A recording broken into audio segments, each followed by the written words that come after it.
Bom, voltamos aqui para nossa instância, tá bom? Estamos aqui com ela aberta e agora a gente vai no menu de AU e vamos acessar as tabelas, tá? Aí é só escrever Tables, tá?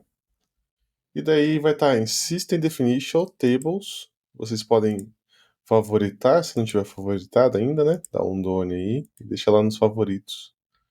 Que é uma das tabelas importantes aqui, uma das tabelas base do sistema que a gente vai usar bastante ao longo do curso. Então vamos clicar aqui em System Definition Tables. E daí nós vamos criar uma nova tabela, tá bom? Vamos dar o new aqui. Ok.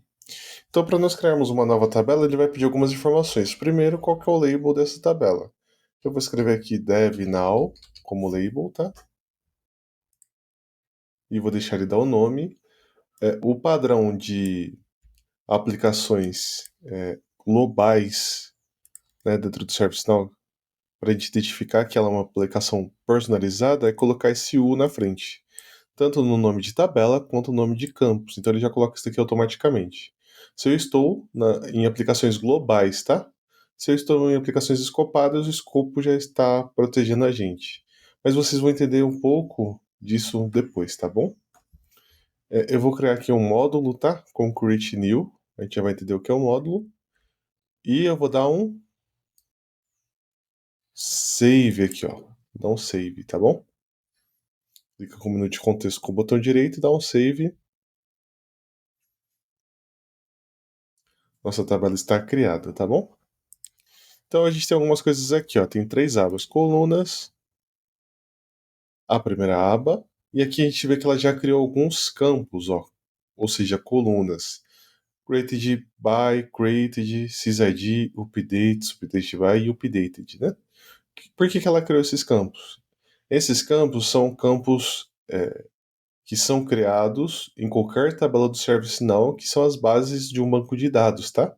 Ou seja, por quem foi criado, que horas foi criado, qual que é o sysid, né? Aquele registro de 32 caracteres que identifica unicamente aquela linha, quantas atualizações teve, por quem foi atualizado e quando foi atualizado, tá bom? Então a gente consegue acompanhar esses dados aqui e eles são obrigatórios e também não podem ser apagados, tá? Além disso, a gente tem a parte de controles. Então aqui, ó, a gente consegue tornar a tabela extensível. Basicamente, nesse ponto aqui, ela pode ser estendida e pode ter uma tabela filha a partir daí, ou múltiplas tabelas filhas, né? O Live Feed, basicamente, é uma configuração aqui para acompanhar atualizações dentro da tabela. A gente não costuma utilizar, né? Eu não lembro de nenhum projeto específico onde tenha implementado o Live Feed. Aqui a gente consegue criar um campo de número automático, tá? Um campo de número automático, que é justamente o que a gente vai fazer. Vamos colocar aqui, ó, dar um check. Automaticamente ele vai gerar um número de registro com o prefixo dev, um número começando em 1000 e o total de 7 dígitos, tá? Ele vai complementar. E aqui ele cria uma regra de controle de acesso. Basicamente ele criou uma role aqui para essa tabela nossa, a role u dev now user, tá? E daí vai ter outras configurações aí falando de escopo, mas eu não vou entrar em detalhes agora, porque vocês vão entender o que é esse escopo um pouco mais para frente, tá bom? Então, já coloquei ali que basicamente ela vai ser extensível, vai ter auto-number, e agora eu vou criar alguns campos aqui, tá? Antes eu vou salvar para aquelas configurações ficarem salvas aqui. Ok, salvei. E agora eu vou criar os principais tipos de campos, tá? Que a gente usa. Eu vou dar um new aqui. E aí a gente vai selecionar o tipo de campo. O primeiro de todos e o mais básico é o reference, tá? Ele vai ser um campo reference. O nome dele vai ser nome do dev, que a gente está falando aqui. Nome do dev. A gente está falando da tabela dev now, tá? Ele dá um nome aqui estilizado com um U na frente, tá? E basicamente ele pede uma especificação de referência. Esse daqui vai estar conectado à tabela sysuser, que a gente chama, que é a principal tabela de usuários do sistema, tá bom? A tabela de usuários, sysuser. E daí a gente dá um submit e salva. Automaticamente salvar esse registro e a gente volta para a parte anterior. E aí nós temos a visualização, ó. A gente tem o primeiro campo, o nome do dev, um campo referência, e tem um outro campo que é o number. O number foi também criado pela gente, mas ele foi criado de maneira automática quando a gente deu um check naquela caixinha, né? Vamos continuar criando mais campos aqui, vamos dar um new, e aí a gente vai colocar o campo date agora. Tipo date somente, a gente vai colocar aqui data de cadastro, tá?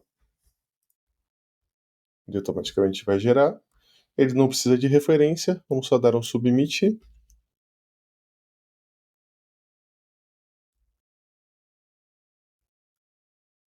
Ok. Agora a gente vai criar um campo do tipo choice, tá?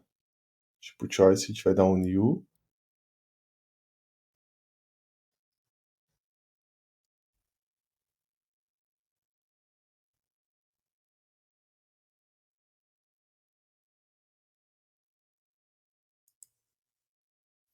Abriu aqui pra gente. E esse campo vai ser do tipo choice. Choice, tá? Qual que vai ser o nome dele? É, vai ser área do dev. Área do dev. Área do dev vai ser o nome do nosso campo. Ele automaticamente gerou. Ele tem um problema aqui com caracteres que possuem acentuação, né? Então eu vou ajustar aqui, vou deixar certinho o área do dev. Eu vou dar um salvar, não vou dar o submit. Por quê? Porque eu preciso cadastrar as opções, tá? Então vamos lá, a gente vai ter que cadastrar as escolhas para ela aparecer e especificar aqui, ó. Na verdade. Então a gente tem três tipos: drop down, ou seja, ele abre a caixinha como essa, mas sem ter essa opção nenhum, ou drop down com o nome, né? Que é o que a gente quer, inclusive. Então a gente vai colocar aqui, ó, a label,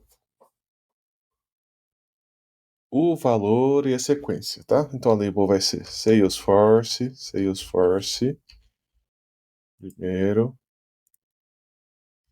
O valor tem que ser tipo de variável, né? Então o diminutivo Salesforce, tá? A sequência vai ser 100. Utilizando parâmetros aqui de boas práticas já, quando a gente cadastra uma sequência aqui do ServiceNow, de escolhas, enfim, a gente sempre usa números a partir de 100, tá? E somatórias tipo assim, 100, 200, 300. Por quê? Porque se amanhã eu preciso fazer uma modificação aqui e eu tivesse adicionado o Salesforce como 1, tá? Então, para mim adicionar, e sei lá, o segundo registro como 2, para mim adicionar novos valores entre esses dois registros, eu teria que reconfigurar toda a sequência. Então, para mim não ter esse trabalho no futuro, a gente já vai aprender a primeira boa prática, de 100 em 100, tá bom? É bem simples. Vou colocar aqui SAP, mesma coisa, nome de variável. Ele vai ser o 200 e serve sinal. Serve sinal 300. Ok? Então, se eu precisar colocar um novo tipo aqui entre SAP e serve sinal, é só colocar 210, 250, né? Aí não tenho nenhuma dificuldade. E agora eu posso dar o update. Ok? Vamos cadastrar mais um tipo de campo. Esse vai ser do tipo true ou false, tá? Eu vou colocar aqui já cadastrado. Vou colocar uma interrogação. Ele ficou o já cadastrado. Vou deixar aqui o cadastrado para ficar mais simples, né? E ele não precisa de nenhuma especificação. Eu só vou dar um submit. Ok? Temos vários campos aqui. E agora vamos para o último. Vamos dar o new. E ele vai ser do tipo string. E daí a gente vai criar dois tipos de string. Vamos colocar um normal. Tá vendo que tem apareceu dois tipos ali? Descrição resumida. Resumida. A gente vai colocar aí, ó. É, 300 caracteres aqui na descrição resumida. Vou acertar aqui o nome das variáveis, né, como boa prática. Deixar o descrição resumida. E eu vou criar um outro tipo de string aqui só para finalizar com a descrição completa, tá? E daí vocês vão entender porque eu vou modificar o tipo de string. Agora eu vou colocar o full UTF-8. Descrição completa. Vamos ajustar aqui, ó, descrição, nome de variável, descrição completa, e eu vou colocar aqui 1000 caracteres, tá? Só para vocês verem. Bom, finalizei a criação da tabela aqui, basicamente, né? A gente tem vários novos campos aqui, basicamente todos os tipos de campos mais utilizados aqui dentro da nossa tabela, tá? Dentro da tabela dev, não. E agora a gente precisa dar uma olhada. Será que a gente consegue ver essa tabela já em funcionamento? Vamos dar uma olhada aqui, ó, nos menus. O nome dela é DevNow. Quando a gente cadastrou ela, a gente especificou que teria que criar um módulo. O módulo, já voltando no conceito, ele vai estar aqui, ó. Então, a gente vai ter a tabela DevNows aqui. Só abrir aí, ó. E daí a gente já tem os campos, ó. Number, área do dev, já cadastrado, data de cadastro, descrição completa. Tá tudo aqui. Vamos dar o new, ó. Ele já gerou o formulário aqui pra gente, ó. Então tem o número de registro, que foi criado automático, com 7 dígitos. O nome do dev faz referência, então, à tabela de usuários. A data de cadastro a gente consegue selecionar aqui. Tem a descrição resumida e a descrição completa, né? Aqui a gente consegue selecionar basicamente lá o nome, o Salesforce, SAP, ServiceNow. Já cadastrado a gente consegue colocar aqui, né? Então vamos fazer um cadastro aqui breve. Vamos colocar aqui Assistant Administrator. Seja bem-vindo ao curso.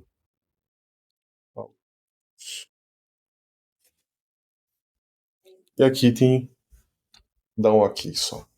E aí aqui a gente deixa eu cadastrar como ServiceNow, tá? A área do dev. Acho que deu um pouquinho de bug, mas não tem problema aqui. E a descrição completa só deu um ok. E aqui a gente tem a diferença entre esses dois campos, tá? Esse daqui ele permite uma diferenciação maior no número de caracteres. Então, essa interface, se eu precisar escrever um texto muito grande, né? O ideal é que seja o UTF-8. Só para diferenciar para vocês, eu criei esses dois tipos, tá? Para vocês terem essa visibilidade. Eu vou dar um submit. E daí eu criei o meu primeiro registro. Ele deu uma bugada, mas ele tinha salvo. Já está como ServiceNow. A área do dev aqui, né? Então, parabéns, você acabou de criar junto comigo aqui o primeiro registro em tabela no ServiceNow, tá bom?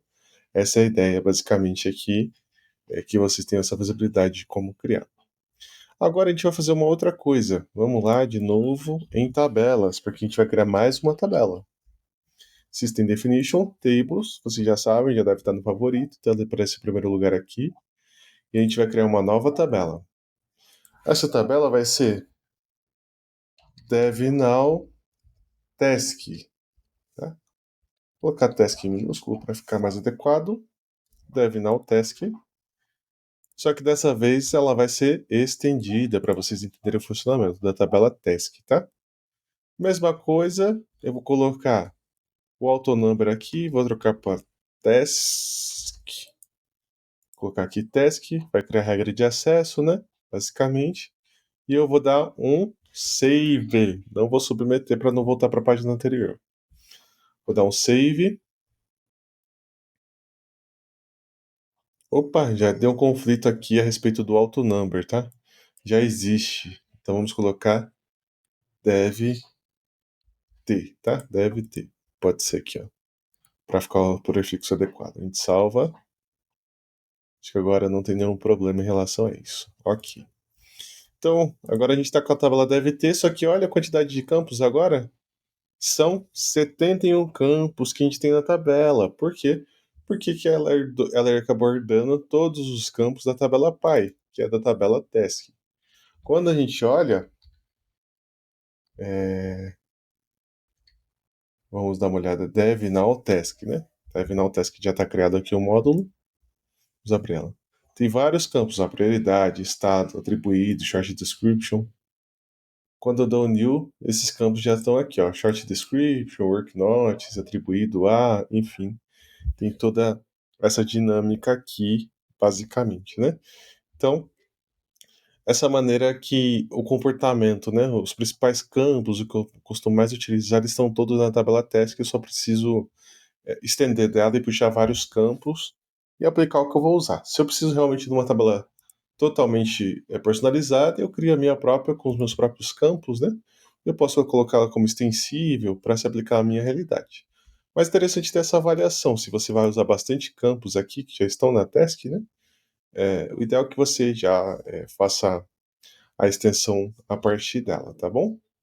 E aí, nas próximas aulas a gente vai entender como estilizar, enfim, aqui ela já criou uma visão automática, né? Mas a gente vai entender um pouco mais de como funciona a estilização das tabelas.